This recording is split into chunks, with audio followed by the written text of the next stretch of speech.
Je m'appelle Franck Hannebick, je suis maire de la commune de Bunes.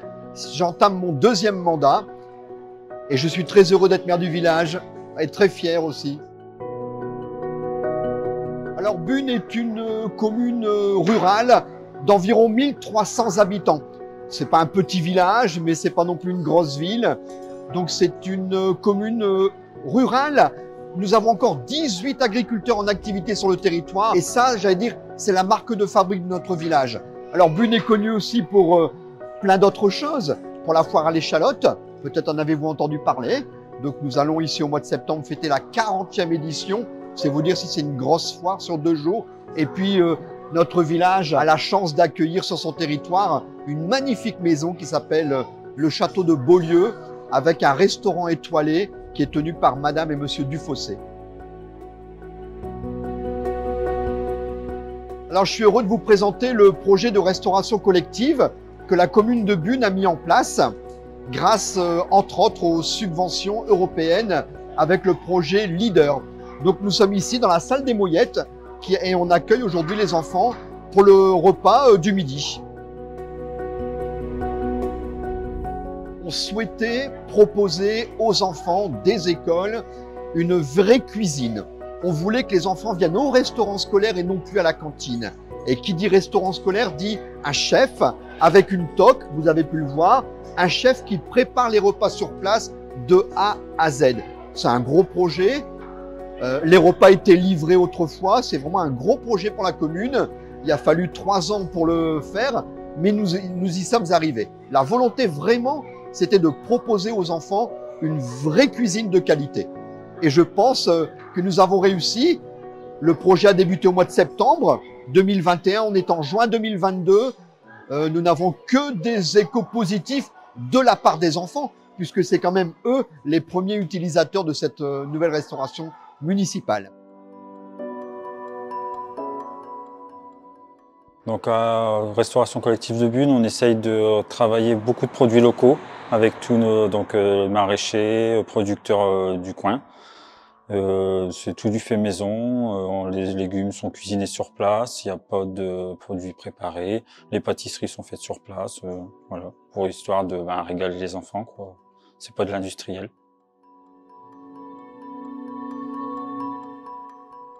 C'est vraiment de la vraie cuisine, redonner le goût aux enfants, quoi.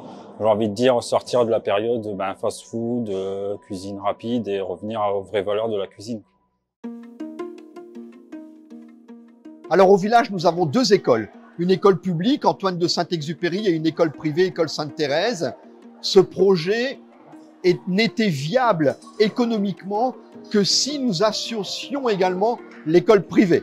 Donc on est allé les rencontrer, on leur a proposé le projet, on a vendu notre projet et ils sont tombés d'accord. Ils nous ont dit « Ok, on travaille avec vous, nos enfants viendront manger chez vous et eux aussi bénéficient de la même restauration. » Et c'était vraiment la condition sine qua non pour que le projet aboutisse.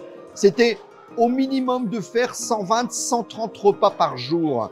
Avec l'école, uniquement l'école communale, ce n'était pas possible. Et aujourd'hui, on est au-delà de nos espérances. On est même victime de notre succès puisque on est à 140, 150, 160, voire même 180 quand c'est des frites. D'autres personnes qui peuvent bénéficier de la restauration collective, parfois les membres du personnel communal qui peuvent venir. Alors évidemment, en échange de venir manger au restaurant, eh bien, ils encadrent les jeunes, ils vont les chercher à l'école, puisque notre restaurant n'est pas est à une centaine de mètres des écoles. Donc il faut aller chercher les enfants, les ramener.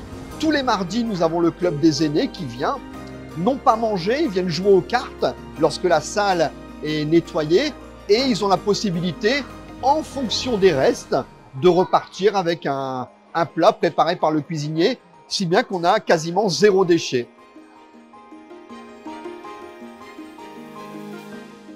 C'est de lutter contre le gaspillage alimentaire. Et ici, après quelques mois d'expérience, on peut dire que nous avons vraiment réussi à lutter contre le gaspillage alimentaire. C'était tout nouveau pour les enfants, donc il a fallu mettre en place.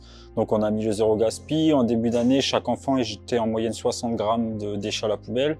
Au jour d'aujourd'hui, on est passé à 20 grammes. Donc on a quand même réduit de plus de moitié, je dirais, le jet de nourriture.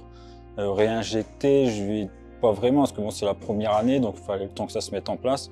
Mais dès l'année prochaine, oui, je pense que l'argent qui sera économisé là-dessus, ça permettra encore d'élever la qualité des produits et de faire encore, je dirais, une meilleure cuisine.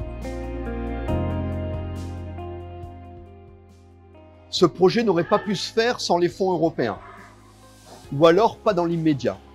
Les fonds européens nous ont vraiment permis non plus de rêver à ce projet, mais de faire en sorte qu'il soit tout à fait possible. Vous savez, mettre en place une restauration collective avec un cuisinier dans un village de 1300 habitants, je ne connais pas beaucoup de communes rurales qui ont fait ce pari.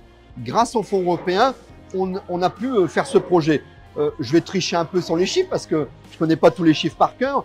Le montant total du projet, c'est à peu près 50 000 €. Les fonds européens, c'est presque 60%.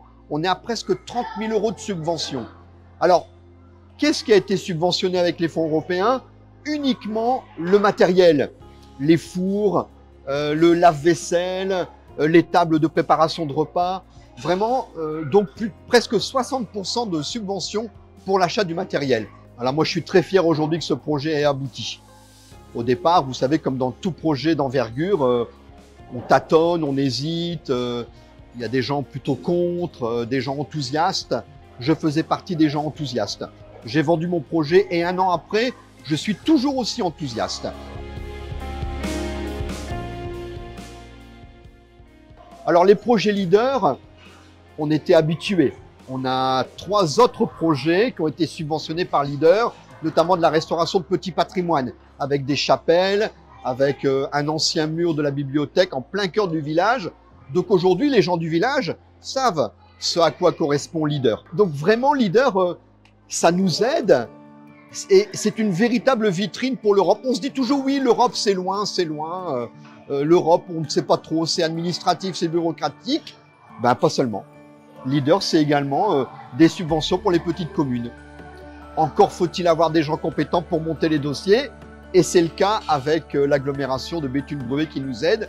Parce que si on peut se permettre quand même de dire, le montage des dossiers Leader, pour un maire d'une petite commune comme la mienne, c'est chose impossible. Donc on a besoin de soutien logistique. Et c'est vous, Madame Lorjou, qui nous avez apporté ce soutien. Et je vous en remercie. D'ailleurs, je vous invite à manger tout à l'heure au restaurant scolaire. Hein. Vous avez le choix entre 2 entrées, vous avez du poisson, vous avez des boulettes, tout ce qu'il faut.